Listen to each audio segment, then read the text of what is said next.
Don't you fucking touch us!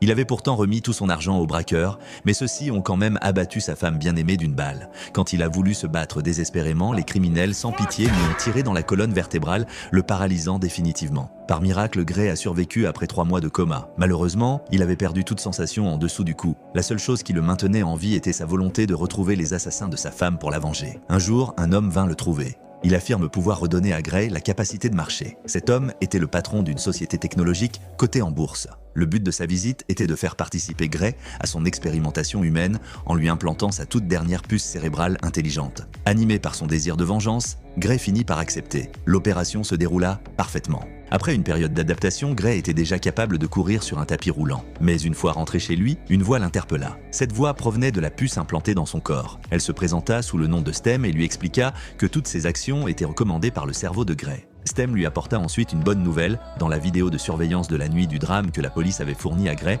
Stem avait détecté dans la copie un détail imperceptible à l'œil nu. Guidé par Stem, la main de Gray dessina comme une imprimante un tatouage numéroté, un numéro d'identification des Marines. Grâce à ce numéro, Stem retrouva rapidement le nom du tatoué, son adresse et d'autres informations. Suivant cette piste, Gray se rendit au domicile du meurtrier. Il s'y infiltra discrètement pour chercher des indices sur les autres criminels. Mais le meurtrier rentra inopinément chez lui. Dès son retour, celui-ci sentit que quelque chose clochait. Les deux hommes se battirent immédiatement. Gray n'était manifestement pas de taille. Au moment critique, Gray appela Stem à l'aide.